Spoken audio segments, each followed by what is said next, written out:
actual program is around that.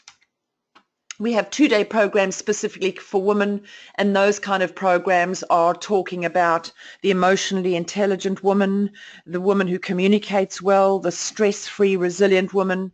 So we hold 2-day programs generally in Sydney at this stage, where we take women through these different topics, but ultimately and hopefully depending on the response, we'll be able to broaden those horizons and take it to further afield. I do some of these programs in Fiji. I do a lot of work in Fiji, as I said earlier. So yeah, I guess the world is our oyster. We have monthly meetups where we get together once a month, and that's generally the last week of the month, and essentially we tend to meet in the middle of Sydney, but we would love to be able to, you know, also meet in other places. When I go into Fiji, which is probably 4 or 5 times a year, I have meetups with women there. So the intention is to also help them become more empowered. And I notice that there's actually quite a few of you on the line right now from Fiji. So Bula Vanaka, my Fijian sisters. And the monthly webinars are all about women's issues. So last month we held one which was about women in relationships. And there were about 35 women on the line, pretty much a similar number tonight. And the idea was to talk about, so how do women become more assertive in relationships? How do they become more balanced? And how can they, I guess, be more heard in their relationships? And generally we advertise them fairly regularly, which is why you're on the line tonight. So get involved. We'd love to see more women involved, and obviously the more we can help and teach around all of these things that are important to women, I think the better the world will be. I was speaking at a conference not that long ago, and one of the questions, it was for International Women's Day, and one of the questions I asked everybody in the room, and there were about 800 people in the room, I said, so tell me what you think about the world right now. And obviously there were just women in the room, and they kind of said, oh yeah, well, you know, lots of difficulties, but we're getting there. And I think that's an interesting thing, because I actually don't believe that the world is doing so well right now. And I was having this discussion with a gentleman the other day, and what I'd said was, I think maybe it's about time some women got the opportunity to lead, to run some countries, to run some nations. And because I'm of the firm opinion that if women became more involved in leadership at a national level or international level, I think we probably would have a very different world. So imagine if one of you on the line here tonight, imagine if we were able to work together, and in a couple of years you say to me, Karen, I've now just been appointed to the Senate, and Karen, I've now just been appointed the Prime Minister of Australia or wherever. Wouldn't that be cool? Wouldn't that be awesome? So let's do this, sisters. So welcome. Let's talk a little bit then about why you're on this line tonight and what resilience is. So what is resilience? If I ask any of you on the line right now, what do you think resilience is? So, you know, if you say to yourself, well, I want to be a resilient woman, what is it that you're after? What do you think a resilient woman does? Can any of you tell me what you think it is, or give me any sort of competencies that a resilient woman may have that you can think of?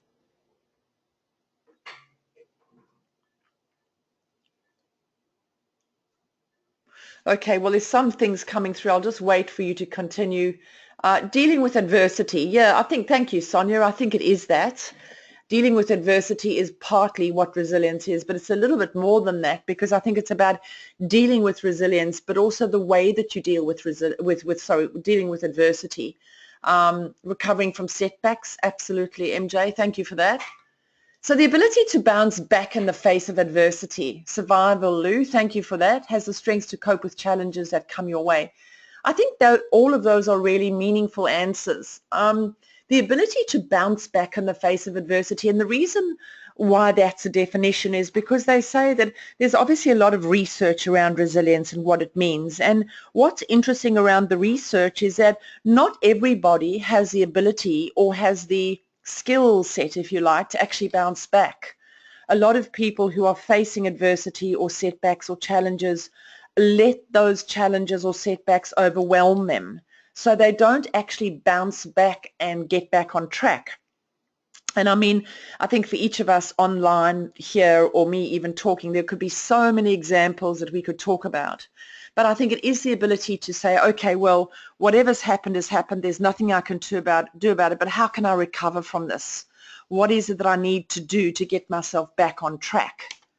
And so one of the things I thought was a really interesting concept, I was speaking to a woman about, a year ago, and she made a very interesting comment. And she said to me, well, she doesn't believe that resilience is the ability to bounce back. She says it's the ability to bounce forward. And I thought about this for a long time. So, I think that's a really interesting thing. So instead of bouncing back to where you were, it's about keeping on bouncing forward. And for me, that sort of means a lot more energy, or a lot more, I don't know, optimism, or a lot more positivism. But I'm just interested whether you feel that it's more appropriate that resilience is more about bouncing back, or do you think that it's more about bouncing forward? Or even then, do you think it's that there is any difference? Does it actually matter? Do any of you have any thoughts about that or comments about that at all? Because I think I was just interested in that.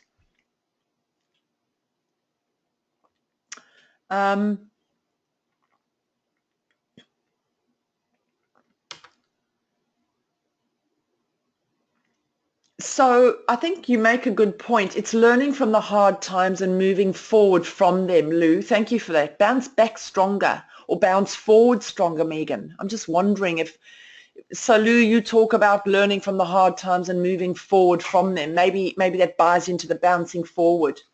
I like the idea of moving forward and the positive learning from those things. Thanks, Monica, for that. I appreciate that.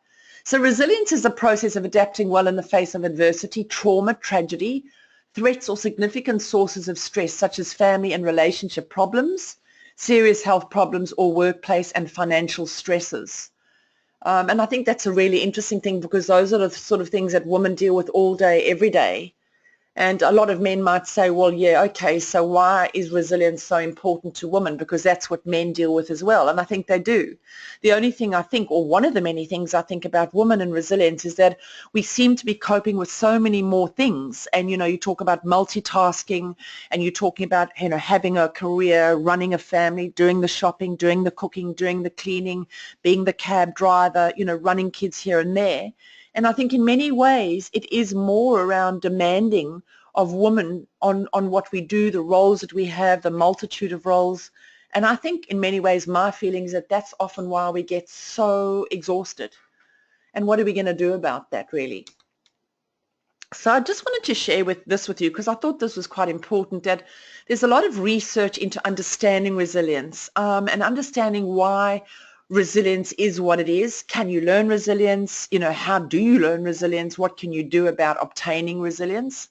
And some of the research looks at, has studies around things really strategically have been around natural disasters. So, your tsunamis or your hurricanes or your earthquakes, etc. So there's been a lot of studies around that, and what is it that some communities are able to recreate their lives after natural disaster. I guess something like Christchurch in New Zealand. I've just come back from Christchurch, actually, where a family member is, and half of Christchurch, if not more, is just really in ruins. But they're still building. It's really amazing. They're building, new buildings and new infrastructure, new homes, and I don't know whether it's resilience or I don't know whether it's denial, but they're just getting on with it and continuing to recreate more lives.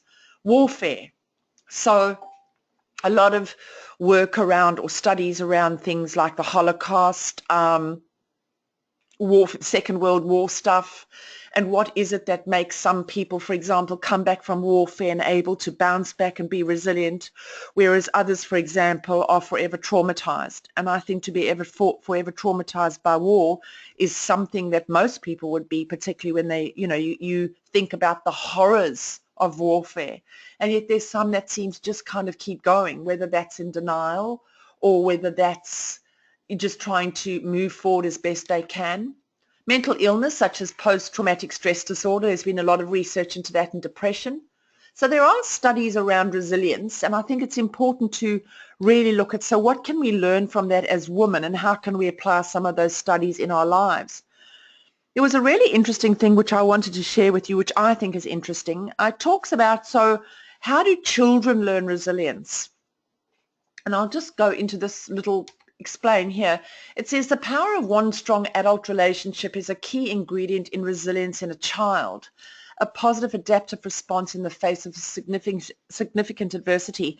Why I wanted to share this with you is because we talk about that the model family is two parents, obviously, with children, and ideally that is obviously two healthy, functional parents.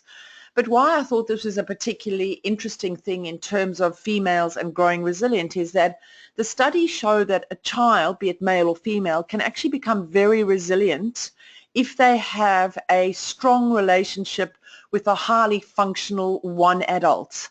So if you talk about separated families or divorced families, for example, children can still learn to be immensely resilient if they've got a really, really good relationship with one parent or one significant other. It could be a grandparent or, a coach or a mentor or something.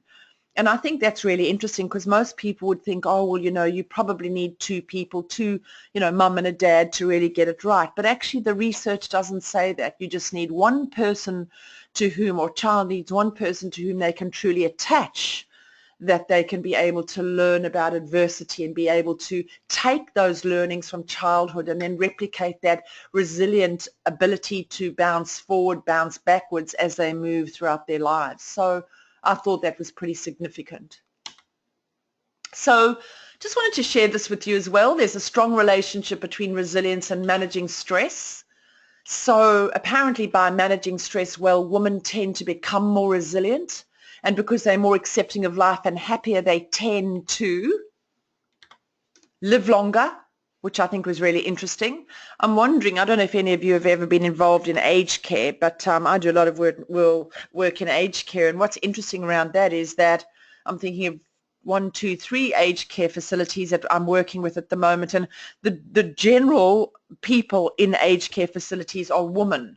So if I look at this slide, does it mean because they manage stress better even though they've got more multitasks on their plate, that they become more resilient, so they live longer, they tend to be healthier, they have more satisfying relationships, and they tend to be more successful financially. So I guess the important thing then is that the better you manage stress, the better or the more resilient you are. What they say is that you tend to live longer, you are healthier, you have more satisfying relationships, and you're essentially more financially successful. Which then, if you take that into the concept of women and resilience, it's about, okay, if that's the case, then it then becomes critically important for women to become more resilient so that they live more effective and productive lives.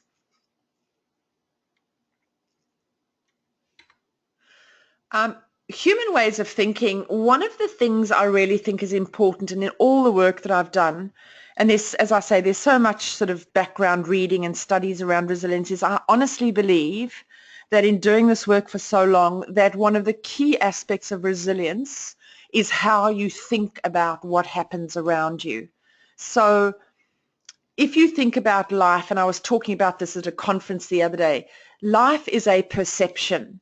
So for example, I might have something happen to me and I might say that's just disastrous and I'll never recover from it and what's the point, which is a negative way of thinking about it. Or one of you on the line, let's say you, Louise, might say, well, okay, that was difficult and I really struggled with it, but at the end of the day, I'm not going to let this crush me. I'm going to learn from it and I'm going to grow and I'm going to move on.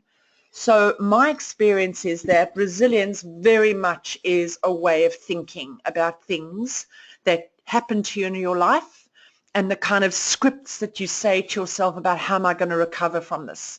If you allow those things to overwhelm you and roll you over, then you tend to be less resilient. But if you acknowledge that they're difficult and certainly get upset or frustrated about them, but have that mindset of that no matter what happens, I'm going to recover from this and I'm going to learn from it and turn my life around, then those are the women who tend to be more resilient and who tend to have more empowered lives moving forward. So human ways of thinking are around, as I said, life is a perception. What's stressful to one may be nothing more than an annoyance to another woman. And it's about optimism or pessimism. Because at the end of the day, if something happens to you, you've got two choices. You either, as I've just explained, you roll over and you let it overcome you, or you acknowledge its difficulties, but you say, right, what can I do to recover from it? And it doesn't really matter whether that's if you're at work or whether you're at home or if it's your personal life, your professional life. I think the concept of how you think about these things remains the same.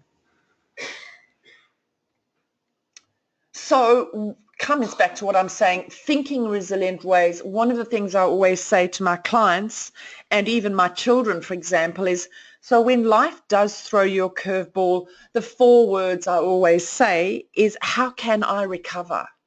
So it's happened, there's nothing I can do about it, but what will I put in place to move on from this? And this probably sounds a little bit crazy and it's not meant, but the majority of women, or most women I think that I work with or initially work with before we do some work around resilience, is very much around not necessarily being resilient, often quite fragile, often quite, fragmented and overwhelmed by the stress and the burden that they carry of life because of, as I've explained, lots of different roles that we have.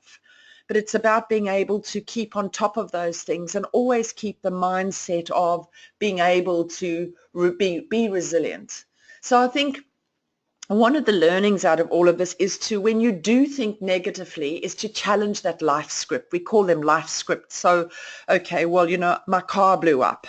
Well, what the hell? Typical me. These things always go wrong. I'll never recover. Everything doesn't seem to work in my life. Now, if you take what I've just said, that's a very negative life script.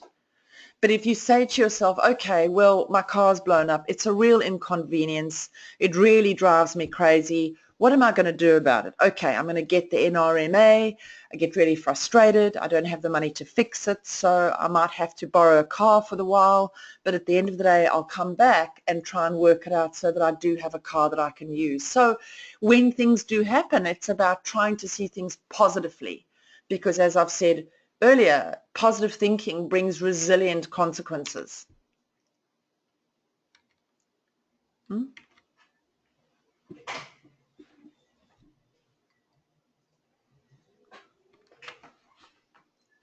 Do that. So thinking optimistically about life and the challenges that you face is, I think I've made that pretty clear in the example that I've just given you. And I do appreciate that sometimes to think optimistically is difficult, particularly as you're all saying, and there's a lot of you on the line. It's really difficult at times to think optimistically when you're exhausted and you've got so many different hats that you're trying to wear and so many things that you're trying to do. And I guess there's something else that then raises for me is, one of the things I think we don't do well as women, and correct me if you think I'm wrong, but we seem to always put everybody else before us. Everybody else's needs and everybody else's drama is what we tend to look after. And then we remember, oh, actually we're also part of, life ourselves. And I think that's one of the things that as women we need to do differently, to actually take into account that we do matter, we are important. In fact, I would go so far as to say that we are the most important people in our lives before our husbands, our children, our partners, our families, whatever. But we don't. We tend to make everybody else more important than we are. And does anybody agree with me on that, or do you disagree with me? So somebody give me a question, or just tell me on the chat sheet whether you agree with me or whether you think I've got this wrong.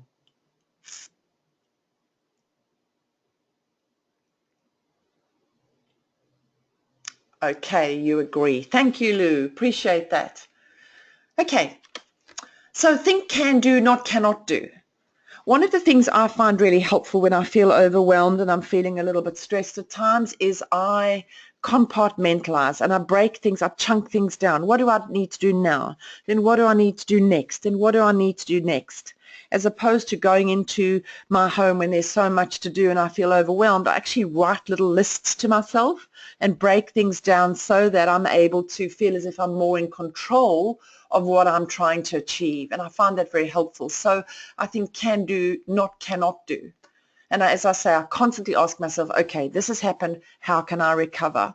And I would really like you ladies sometime right now, if you wouldn't mind, somewhere, if you've got a pen and a piece of paper in front of you, one of the things I'd love you to take out of tonight is that question, how can I recover? So write it somewhere, stick it on your fridge, stick it in your car, stick it in the bathroom. That's a key question around resilient thinking. Okay, so if we move into building resilience, what do we need to do? Adapt. So if things, things are constantly changing. Change is a ongoing process in life. If you find change really difficult, try and become more involved with change.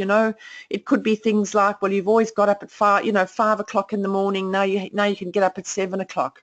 Try and move around with change. Or for example, in the community sector, there's so many changes. Let's just say the rollout of the NDIS, or the changes in the council amalgamations. So we're doing work in both of those sectors. You're not going to change the fact that the NDIS is rolling out. We're not going to change the fact that the councils are being amalgamated. So there's no good going, if you're working in either industry, going kicking and screaming, saying, I don't want the change, I don't want the change. It's happening. So it's about what can I do to engage with the change? How can I make myself more employable? How can I learn as much as I can before the amalgamations or the NDIS rollout that now affect my career? What can I do to make it work for me as opposed to against me? And what the research says is that the women who are able to adapt best are those who tend to be more resilient. So it is about adapting to change as it arrives. Look after your health. Seriously, another outcome of this evening is I had an 81-year-old grandmother who passed, and she said to me, Karen, health is all. Without health, all is nothing. And I've never forgotten that. Without health is all. Without health, all is nothing. And what she was saying is that if you don't make yourself the most important person in your life and look after yourself first and foremost, then you put yourself at risk. And very often for all of us who are family people, or most of us who are family people, whether you have children or partners, or even if you don't, if you don't look after your own health, then how can you help those family members who rely on you? So building resilience is about being well as you can be. Expect life to offer you good things. So walk forth with a sense of purpose, be optimistic. You're a good person, you've got everything going for you. Why shouldn't good things come to you? And sometimes when good things don't come to you, then just accept, okay, on this occasion it didn't come to me, but at the end of the day, what's the question you've got to ask yourself, ladies? 4 words. And the 4 words are, how can I recover? Look for solutions to problems when things go wrong. What I find a lot of the time is women just tend to say, oh, it's all too hard, all too much, don't want to get involved, I'm tired of this, walk away. Break your problems down into manageable chunks, manageable solutions, and look for answers to things that might be problematic. And maybe not try and solve everything in one go. Break them down and try and solve little bit by little bit by little bit, so that you learn to be more resilient when life does throw you difficult lessons or difficult situations. Check your self-talk. Again, I made that comment a little bit earlier about optimism versus pessimism. Make sure that your self-talk, in other words, what you're thinking to yourself, you're talking to yourself in a positive light. So there's a lot of you on the line right now. I'm just going to ask you a question. Can some of you just tell me, do you tend to think more positively, or do you tend to think quite negatively? So when things go wrong, are you somebody who tends to think in a negative manner more so, or are you somebody who tends to think more positively? Can any of you just flick me positive, negative, positive, negative? I've got one positive. I've got a negative. I've got a positive. Positive. Okay, well, obviously, as I say, the more positively you think and the more you're able to move from negative to positive thinking, generally what you're able to do is that you're able to be more resilient. So one of you have said, I tend to be negative and then I move to positive. So Cass, maybe what you could try and do is move straight into the positive, accept the fact that maybe this is an issue that's been difficult for you, but move straight into the how can I recover, what do I need to do to learn from this and turn it around. What happens with a lot of women I work with is that they tend to stay in the negative. And sometimes if the negative becomes the way that they think about things, then they get stuck in the negative. And then the negative becomes the way we do things around here. And ultimately, that's not helpful. So try and bypass the negative from the difficulty, self-talk in a positive way. How can I recover, and move towards being positive around finding a solution? Live a balanced life. So one of my favorite works in the world is Stephen Covey. He wrote a book called The 7 Habits of Highly Effective People, and he talks about that we live in different aspects. There's 4 different components of human life. One is cognitive, our brain, looking after our brain, so puzzles, reading, studying, learning a language. The second part of our lives is physical, so looking after our physical being, sleeping well, exercising 3 to 4 times a week, a great diet, the ability to go out and have fun and enjoy. So watch your alcohol intake if you do, don't smoke if you can, all those kind of things. The third part of the human life is about the social emotional component. So he talks about living and looking after those relationships that are important to you. And the fourth part of human life is the spiritual component. So where you're actually able to have those quiet times and really think about reflective practice, how your life is. So to Covey, he talks about a balanced life of cognitive, physical, social, emotional, and spiritual. And we don't do that often as women. We're so busy helping everybody else live a great life that we don't live a balanced life ourselves. So his book is The 7 Habits of Highly Effective People. If you're interested, I strongly recommend his work. Have goals, have clearly defined goals about what you want to achieve. And again, there's a lot of research around goals, but generally SMART goals, so specific, measurable, achievable, realistic, and time-bound. And the research says that those people who tend to have goals that are written down tend to be more successful in life because they've got purpose. They're living with some aim at the end of what they're trying to do each day. Learn good time management skills so you do things on time. A lot of us, I think, as women, as I said earlier, we've got so many things to do that we get overwhelmed with things and often don't get everything done, and then we get down on ourselves and criticize ourselves for not being able to achieve things that we're supposed to. Then we get down in the spiral of negative self-talk, and that's not helpful either for all the reasons that we've described or we've discussed today. So the resilient woman does not ignore difficult feelings. Instead, she develops insight and learns how to tolerate her wide range of emotions. We human beings, we're not always going to be happy. Things are difficult at times, but you acknowledge. You don't suppress your emotions. You acknowledge, I'm upset, I'm angry, this is a difficult situation, and you sit with that because it's okay to do. Believes that she's responsible for her successes, although not so much for her failures. I think this is an interesting comment because I think it's really important that when we do well, we actually acknowledge it and say, gee, I did really well. I'm really proud of that. And when I'm talking about not so much for her failures, what I want to say is that if you don't do things well, ladies, or if you do fail at times, I don't like the word fail, but I'll use it, it's okay because not yet have I met the perfect human being. But one of the other things I wanted to say is that very often as women, we don't actually stand up and say, gee, I did that well. And this is, get this, often what we do is if somebody says to you, oh, really? Well, you know what, Monica, that was so well done. Fantastic. Congratulations. Often, women say, oh, well, no, not really. It wasn't me. And, it wasn't really that good. Or somebody might say, oh, well, you look really great today. And how often do women say, oh, really? Not really. This is an old jacket and I haven't had my hair done for so long. So a lot of the time I think we actually set ourselves up for loss because we're not comfortable to be responsible for the things that we do well. And I think it is about women learning to actually acknowledge that we are successful and to love that success. Reframes her circumstances with an optimistic perspective. I think I've covered that tonight. When things happen, see it as an optimistic thing, not a negative thing. So perceives pain and suffering as a temporary setback. Very often where you've got people who are negative all the time, well, people will say, well, my life is all about pain and all about suffering and it'll never be the same. It'll always be that way. That's a negative explanatory style, what we call a negative way of thinking. But acknowledge that sometimes life isn't going to work out, and it's okay because it's just at this moment in time. It's not necessarily something that's going to be long-lasting. Now, when I make that comment, I'm not talking about chronic illness or, things that are life-threatening in terms of illness. I'm talking about general day-to-day living. Fosters friendships, intimate relationships, and support systems. So, we are social beings, and what they say about resilient women is that we've got lots of support around us, people who are there for us. We draw on those supports. We're able to support others. I mean, we are social beings as animals. And if you look at a bunch or, a troop of baboons, they're very social, always relying on each other, playing with each other, hanging out with each other. And I think resilient women are women who realize that they can't do it on their own and don't want to. They do have great relationships around them, laugh a lot and have a great sense of humor. And this is one I like, is perseveres regardless of circumstances or people. So just keeps going regardless and feels connected spiritually.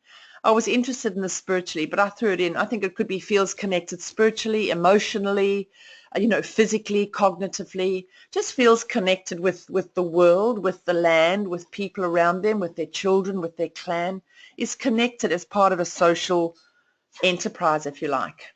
So modern day examples of resilient women, well, I chose 3. Malala. So this is an absolutely outstanding young woman who was actually shot in the face because she wanted her people, her young woman, to be educated in Pakistan. And she was actually, as I say, she was shot in the face because she should be at home and having babies and not becoming educated. And she's won the Nobel Peace Prize.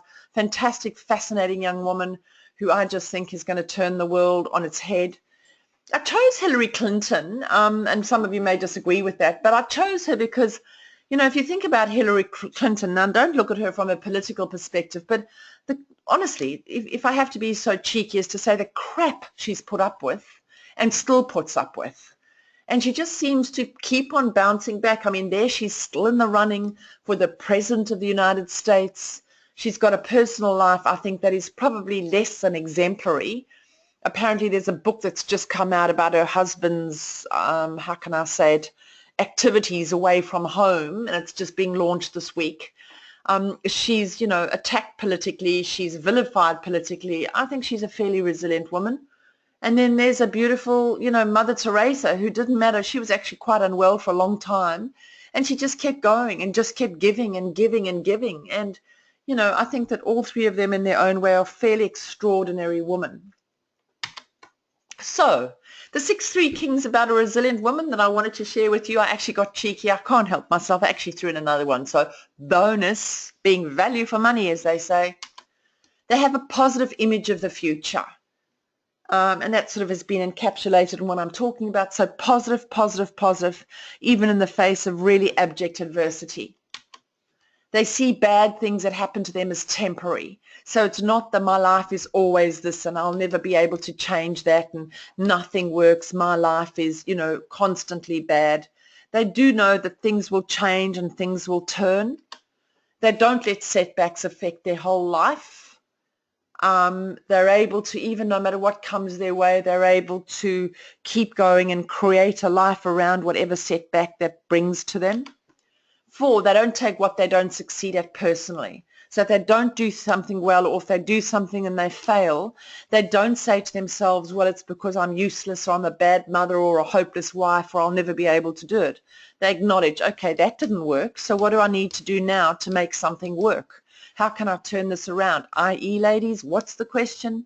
4 words, how can I recover? They have clear goals. One of the things I said earlier, so they're goal-orientated, their lives are purposeful, they're productive in what they're doing, and they've got a strong desire to achieve them. And again, as I said earlier, the goals are one thing, but the research says that if you've got them written down, you tend to be more achieving of them. 6, they have compassion. Compassion for themselves at times when they make mistakes, compassion for others, compassion for animals, compassion for living things, that they occupy the planet with. They show empathy towards other people. And I think as women, we're particularly good at that. So I don't know if you've written these down, but I just wanted to, I'll throw in the 7th one because it was 6, but here's the 7th. And I think this is an important one. They never see themselves as victims. How many women have I worked with over the years? My life sucks. I'll never be able to get that job. I'll never be able to finish university. Well, I come from a family of drug addicts, therefore I am one. That victim mentality. And I think as women and as mothers and as partners and as role models to people in the community and families it's about, you know what, you're not a victim. You've got everything going for you to turn this around. And as long as you stay thinking that you're a victim, you can never be resilient because you can't bounce back, because you actually don't take responsibility and you're not accountable for those things that happen to you. And one of the things I talk about when I'm coaching young women is if they say to me, I'm talking young between 18 and 25, oh, well, I'll never be able to get that job. I'll say, well, why do you think that? Says who? So to sort of challenge those kind of ways of thinking so that if they do think that they are victims, well, challenge the thinking again to move from the negative to the positive, because nobody's a victim unless they see themselves as those. One thing a couple of things I just wanted to add, which I forgot to put in the slides, but if you've got a pen and paper, write them down. And that's that resilience is ever changing. So resilience as a woman is not a static thing. It's not a case of, okay, well, you know, I'm now resilient, I'll be resilient forevermore. Resilience is ever changing. And the other thing is, so the first thing is that resilience is ever changing. And the second thing is that you don't have to be resilient in all aspects of your life. So you might be resilient in some, but not in all. So you have levels of resilience. And ultimately what you're doing is that the more levels of resilience, or the more areas that you have resilient thinking in your life, the more resilient ultimately you become. So you might be resilient at home, but not resilient at work. So therefore, one would then regard you as fairly resilient. If you're now resilient at home and at work, then generally you become a lot more resilient in everything that you do. So resilience is changing a lot of the time, and you don't have to be resilient in everything or every aspect of your life to be called resilient. But it is about thinking positively, thinking, you know, for the future, yeah, I can recover, and looking at those things that you can do well, and also looking after your health. So really, if you're talking about the 6 or 7 things about how to be a resilient woman, those are they. If I come back to the Empowered Woman program and what we're trying to do with this, as I said when I started, it's about trying to create a whole range of more empowered women in the future moving forward. As I said when I started, this whole program that has come out of the domestic violence space, it doesn't focus on domestic violence. But the reason why I share that with you is because many, many women feel they can't. They feel that they're voiceless. They feel as if they're speechless. They don't have the assertiveness. And even, for example, in the workplace, what we know is that women in the same job as a male colleague will receive 17% less money than their male colleague. A lot of the time, and a lot of the research around work is that men will actually be self-promoting and, yeah, I can do this, and put me forward for the job. We don't do that as women. We take a step back.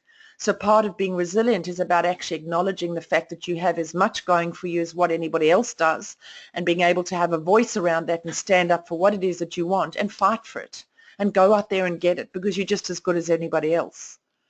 So to come back to the Empowered Woman program, it's a 12-stage program helping women thrive. We're busy putting it online at the moment. I was talking earlier about 3 annual women's retreats, the first one in November this year. The retreats are going to be different. So we'll have one retreat for younger women, 18 to 25.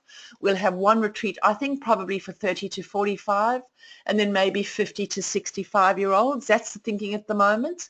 And the reason why we're doing that is probably to break it up, because different issues for different age groups, although there's some thought around it might be really great to mix them, where you could have an older woman mentoring a younger woman. So that's one of the thinking around this at the minute.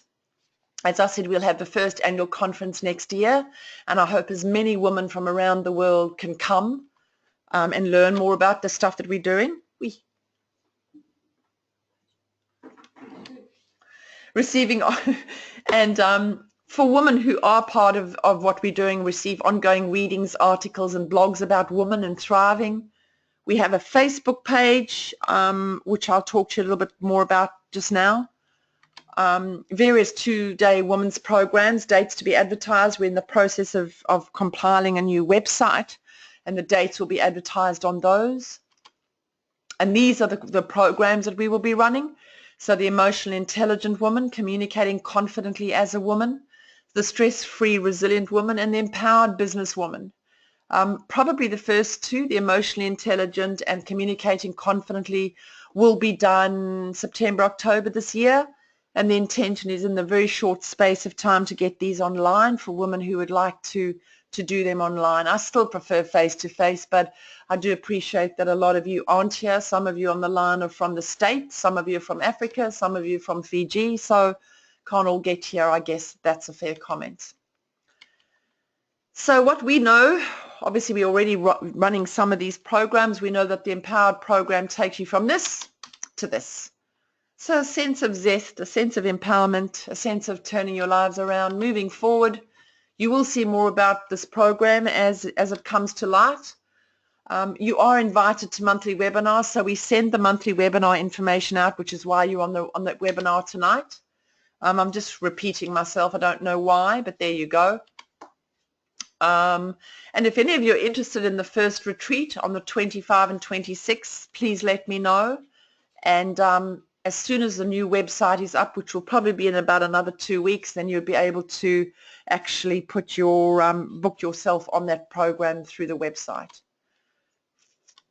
Okay, so what I'd like to do in the meantime is offer anybody who would like a 30-minute coaching, if you want some guidance about you, if you want to increase your resilience or want some help in your business. That's my email address, karen@karenwalsh.com.au. That's free of charge, and we would like to just offer you the opportunity to check in with me, have a chat, and yeah, just see if there's anything I can help you with. I'd be really happy to do so.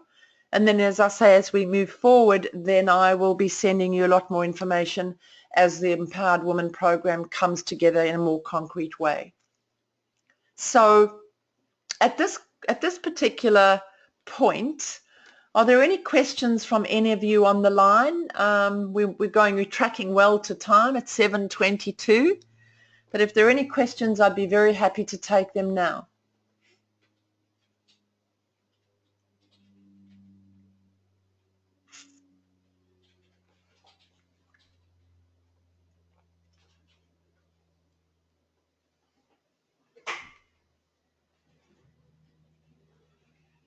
So I'm then presuming that most of you are interested in the topic of resilience, and obviously are people who either feel that you are resilient or are moving towards resilience or would like to be more resilient, and thinking hopefully that you can take on board the things that I've been saying.